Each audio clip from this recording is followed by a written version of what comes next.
Aujourd'hui, nous sommes là parce que tout simplement, il y a deux programmes importants. Un programme d'appui au développement local, mais également un programme d'appui à l'autonomisation des femmes, qui sont des parties essentielles du plan de gestion environnementale du projet Manantali 2. Donc il est clair qu'aujourd'hui, nous allons passer à une étape importante, puisque les travaux sont bien avancés. Aujourd'hui, on peut dire qu'ils sont pratiquement à 80%.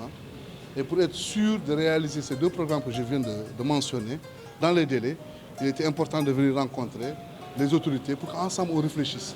Réfléchir pour trouver tout simplement les projets qu'on pourra financer dans le cadre de ce plan de gestion environnementale. Nous avons une enveloppe de 250 millions pour l'appui au développement local, également une enveloppe de 250 millions pour l'appui à l'autonomisation des femmes. Et donc dans les deux cas, nous voulons en tout cas que les projets qui vont être identifiés et proposés au financement soient faits de façon participative et inclusive. Donc aujourd'hui avec l'ARD, avec les maires qui sont également présents, parce qu'il y a 11 communes qui sont impactées, avec les autorités administratives, nous avons essayé en tout cas de réfléchir ensemble pour dégager les projets qui sont éligibles. Maintenant, après, il faut reconnaître qu'après, on va les soumettre à l'appréciation de la Banque mondiale qui donnera son avis non objectif pour qu'enfin on puisse les mettre en œuvre. Pour ce qui est des femmes, on va procéder de la même façon, mais tout en mettant les femmes devant pour l'autonomisation des femmes. Il s'agira de voir comment en tout cas aider les groupements de femmes formels au niveau des 3 départements à les appuyer dans des projets qu'elles ont commencé déjà à dérouler. Ce renforcement prendra tout simplement la forme de forage, d'appui en équipement. En tout cas, demain, la journée de demain sera consacrée à ça et on aimera que les femmes se mettent devant pour nous faire des propositions de financement jusqu'à hauteur de 250 millions que j'ai avancé tout à l'heure. L'état concret du projet, en tout cas au niveau du Sénégal, si je ne m'abuse, selon les informations que j'ai reçues, il reste juste 5 pylônes sur 400 et quelques, 411 pylônes, il ne reste que 5 pylônes à monter. Le tirage de la ligne a été fait de Tamba jusqu'à Goudiri. Donc c'est pratiquement 120 km de tirage. Donc il reste à peu près 70 km. Donc on peut dire qu'on est à peu près à 80%, 85% au niveau du Sénégal. Les travaux au niveau du poste OMVG qui est à Tambacounda également avancent bien. C'est du côté du Mali où il y a, je ne dirais même pas un retard, en tout cas il y a un décalage. Au Mali, il reste encore 30 pylônes à installer. Et globalement, on dira que nous sommes autour de 75% en tout cas d'avancement des travaux.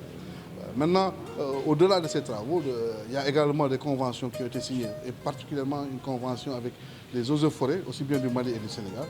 Ces eaux et forêts, en tout cas du Sénégal, nous ont dans un premier temps réalisé un reboisement compensatoire de 420 hectares. Au Mali, 30 hectares, total 450 hectares. Et je pense que ça a été fait de façon satisfaisante, que la banque a décidé, dans le cadre de la restructuration du projet, d'apporter un financement additionnel pour un programme complémentaire. Donc là, pour cette année, on va encore reboiser 200 hectares au Sénégal et 100 hectares au Mali. Et dans ce programme-là, ce n'est pas seulement l'aspect reboisement qu'il faut voir. Il va y avoir un achat d'équipements pour renforcer. Par exemple, des unités légères de lutte contre les feux de brousse. Au Sénégal, on va en acheter 2. C'est des véhicules qui permettent rapidement d'intervenir pour éteindre des démarrages de feux de brousse. Mais il y a également des drones qui vont être achetés pour permettre en tout cas à ces services-là de pouvoir mieux surveiller les forêts. Parce qu'en réalité, toute notre concentration en termes de reboisement, c'est autour de 4 forêts classées. La forêt classée de Botou, Bala Est, Bala Ouest et tout simplement Goudiri. Donc pratiquement tout le travail est fait à ce niveau. Et donc on va essayer de les doter pour que ces services-là puissent en tout cas mieux surveiller, mieux gérer. Et il y a également, c'est un point important dans le cadre de ce financement additionnel, un plan d'aménagement de la forêt. Donc ils vont faire de telle sorte que les communautés en tout cas locales puissent être mieux impliquées dans la gestion de la forêt. Ils vont essayer de faire de telle sorte que cette forêt soit aménagée de façon intégrée et de façon durable. C'est ça qu'aujourd'hui nous saluons et nous espérons que ces programmes-là où on va, développement local et tout simplement appui à l'autonomisation des femmes, aillent dans le même sens, c'est-à-dire renforcer les populations, les communautés locales, pour que demain, qu'on dise que ce projet est passé, mais ce projet a tout simplement amélioré sensiblement et positivement la vie des populations sur le terrain. On a l'habitude de le dire et on le dit tout le temps à tout le monde, le projet ne doit pas faire de pauvres. Quand un projet de la Banque mondiale, financé par la Banque mondiale est là, ils mettent un accent particulier pour que les populations soient accompagnées de façon durable. et efficace. Donc, l'atelier d'aujourd'hui entre dans ce cadre-là. On est venu pour entendre les maires, les responsables des services techniques pour qu'ils nous proposent des projets impactants que la SOGEM va financer et qui servira à contribuer de façon significative à l'économie et de façon générale au bien-être des populations et particulièrement des femmes. Une appréciation fort positive eu égard à la démarche qui a prévalu, qui est de réunir tous les acteurs concernés de façon participative, élaborer ensemble, écouter surtout les élus locaux, parce qu'il est question de 2 projets à dérouler dans le cadre du plan de gestion environnementale et sociale, du projet Manantani 2 d'électrification et un projet d'envergure sous-régionale.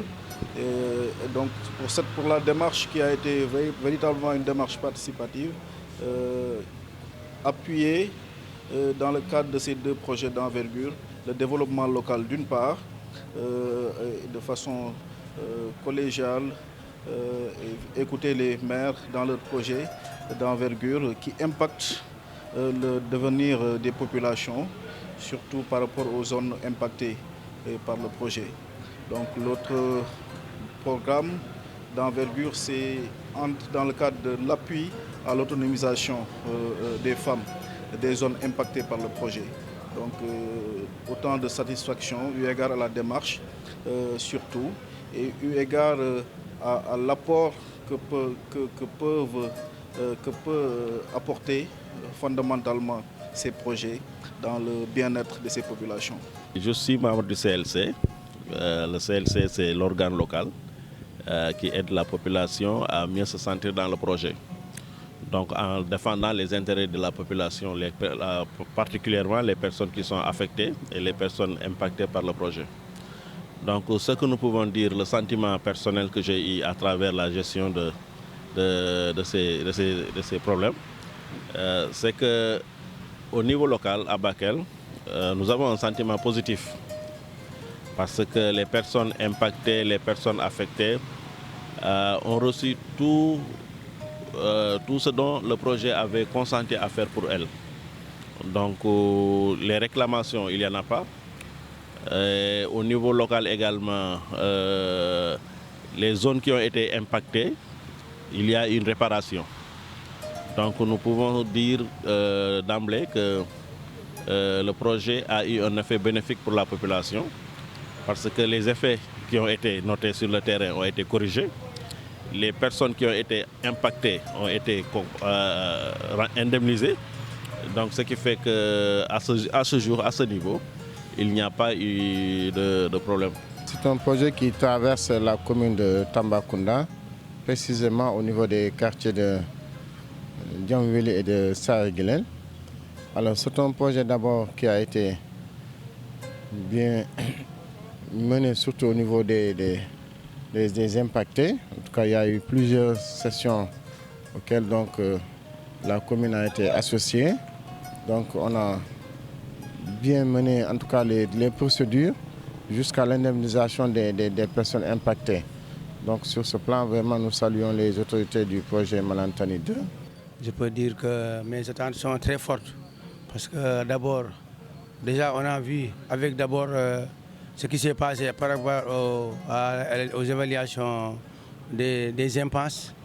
Les impactés ont été bien rémunérés et ça c'est déjà un premier pas. Et maintenant aussi par rapport aux AGR qui viendront plus tard aussi, ça va permettre aux populations vraiment d'améliorer leurs conditions de vie. Au-delà de ça aussi, il faut parler de ce qui est de la responsabilité sociétale de l'entreprise par rapport au projet d'accompagnement. Vraiment, nous avons vu qu'il y a eu beaucoup d'appui.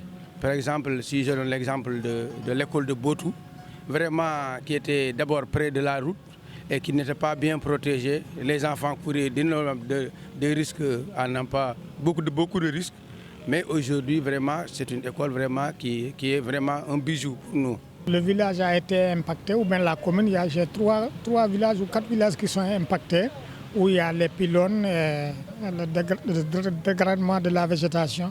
Mais quand même, c'est très réconfortant puisqu'ils ont évalué tous les gens impactés, on les a remboursés à 100%. Voire même à l'heure actuelle où nous sommes, ils sont en train d'accompagner des projets villageois ou bien intercommunaux. Toute personne impactée doit formuler un projet de 400 000 francs pour l'appuyer encore. En tout cas, c'est un plaisir et ça, c'est un grand avantage pour nous. Surtout nous, les villages enclavés où on ne pensait même pas avoir l'électricité. Si aujourd'hui le SOGEM vient avec l'OMVS pour appuyer l'électrification du Sénégal, cela pourra faire un grand impact chez nous. Vraiment, nous sommes très contents de ce projet. C'est un projet qui vient à son heure, parce que c'est une bonification quand même de la construction de la ligne Tamba-Kaye. Donc c'est un projet qui vient à son heure. Les populations en ont besoin. C'est des micro-projets et aussi l'autonomisation des femmes. Donc c'est important pour la communauté, c'est important aussi surtout pour les groupes vulnérables. Donc vraiment c'est une opportunité que la SOGEM et la Banque mondiale offrent à notre communauté. Donc surtout quand je parle des groupes vulnérables. Les femmes, vous savez que c'est des personnes vulnérables et les enfants aussi. Donc pour le département de Tamba plus particulièrement, il y a un terrain de football, une construction à Botou, pour les jeunes de Botou. Vous voyez que là aussi c'est important. Et aussi une enveloppe financière de 250 millions pour l'autonomisation des femmes pour toute la région. C'est une envergure régionale, mais Tambacounda aura sa part importante, Inch'Allah. Ce que nous avons eu à constater, c'est que ce projet-là, quand même, a eu une approche inclusive qui a permis véritablement d'associer l'ensemble des acteurs dans la mise en œuvre du projet. Donc, en termes d'indemnisation, je pense que l'ensemble des PAP qui ont été concernés, véritablement, ont pu percevoir leur indemnité. Donc aujourd'hui, par rapport au projet impactant, je pense que l'orientation, vous l'avez tous constaté par rapport aux différentes présentations de projets proposés par les collectivités territoriales. Vous avez vu que c'est allé surtout dans le sens de mettre en place des projets, plus ou moins, je risque même de dire projets agricoles, parce que ce sont l'aménagement de bassins de rétention, l'aménagement aussi de bassins piscicoles. Donc voilà en tout cas des projets que nous pensons, si on arrive à les dérouler dans la zone, ça pourrait impacter facilement, en tout cas, aussi bien l'économie que les conditions de vie des populations. C'est vrai que aussi nous avons vu que parmi les projets, il y a la construction de salles de classe, de murs de clôture, parce que nous savons aussi qu'il y a plusieurs écoles quand même qui n'ont pas de murs de clôture et où on a quelques difficultés pour sécuriser ces établissements. Donc en fait, un ensemble de projets qui va même vers l'accompagnement des femmes au niveau des fermes agricoles, des fermes maraîchères. Donc moi je pense que c'est un ensemble de projets que nous pensons, si on arrive à les réaliser dans la zone, forcément ça va impacter sur l'amélioration des conditions de vie des populations. Le projet par rapport à la ligne Kaye-Tamba tire à sa fin. C'est un sentiment de satisfaction parce que dans la mesure, depuis le début du processus jusqu'à maintenant, nous avons toujours eu l'engagement des autorités et surtout aussi l'adhésion des populations.